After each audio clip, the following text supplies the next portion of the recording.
This is Jeremy Wentworth-Stanley. I'm the fellow who has a hyphen in my name.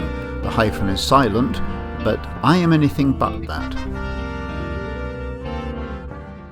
Respectonomics brings you the Living Attentively program. This is a new program, and it's designed to emphasize the concept of paying attention. It can be paying attention to other people. It can be paying attention to oneself. And this one, we're going to be talking about the balance beam of life. This is Jeremy Wentworth-Stanley. I am your voice of Respectonomics. And we're going to be looking at how do we balance our lives?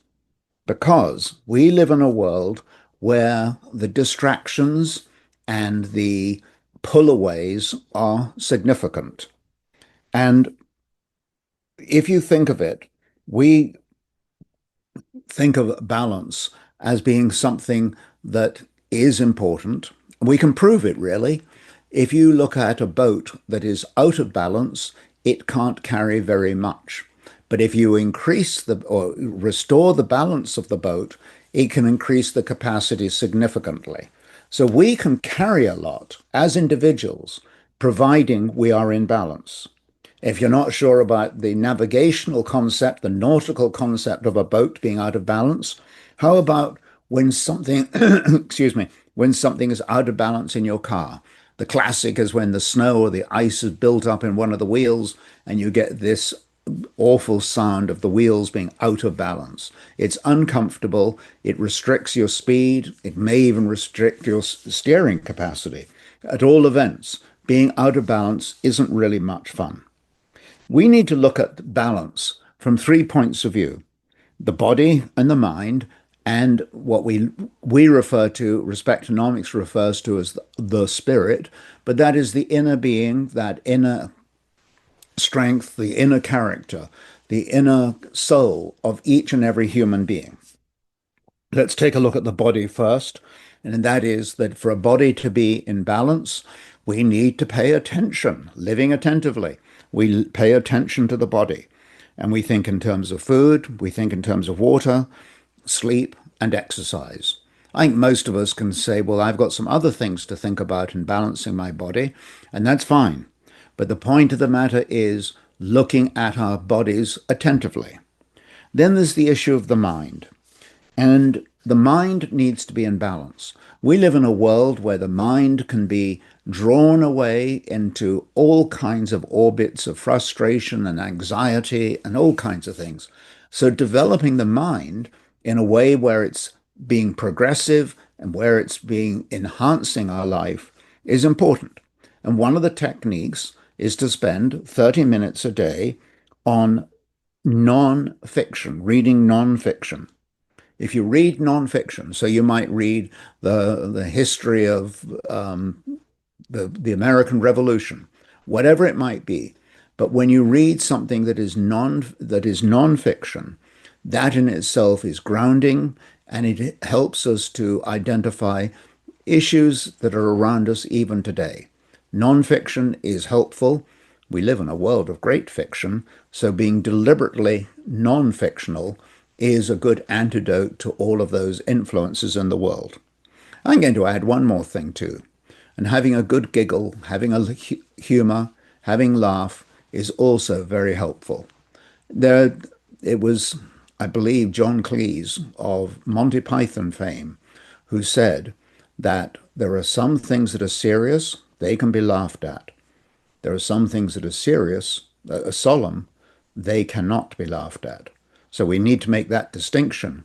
When there's an opportunity for a laugh, we should take it. And the third part, of course, is we've talked about body and mind. Think in terms of one's spirit. What I mean by that is we talk about people who are in low spirits and people who are in high spirits.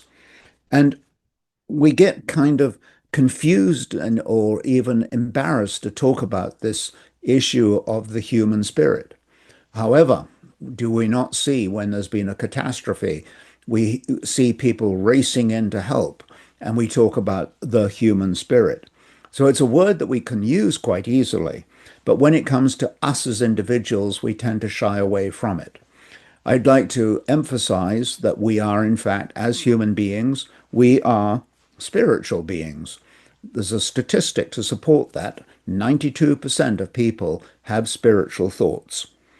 And therefore, one has to think about what is it that will, in fact, rebuild or restore or nurture this sense of one's own spirituality, and that is faith.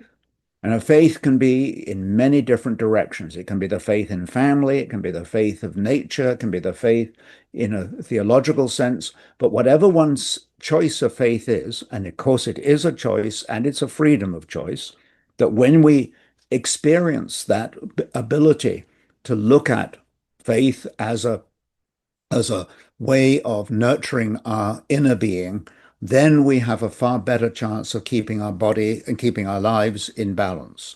We are made up of these three parts. If one, the parts being the body, the mind, and the spirit, and if one of these is out of sync, then we are out of balance. I want to say one more thing about life. Life is extraordinary, and we can all start sitting around the coffee table talking about the incredible variations in life. I want to make one comment. Life is a mystery. It is extraordinary. And we don't have all the answers, and Respectonomics certainly does not. But one of the things about the mystery of life is we humanly are always looking for specific answers. It's as though when you go into the bank and you say, I want my bank balance. Well, there's no real number that comes to mind when it comes to the mystery of life. It is a mystery.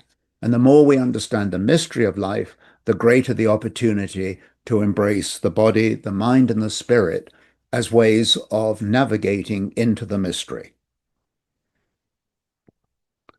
We have one final comment. As human beings, we exist. Your very nature of listening to this message is a comment on existence. We exist in the sense that we have water and food and shelter, people around us, and so on. And there is the existence. And it is true that we as human beings exist. If we don't exist, we are no longer. We are ex-human beings at that point. But there's another part to existing, and it's called life. Some people will say, well, it's not life, it's called thriving. But think of those things.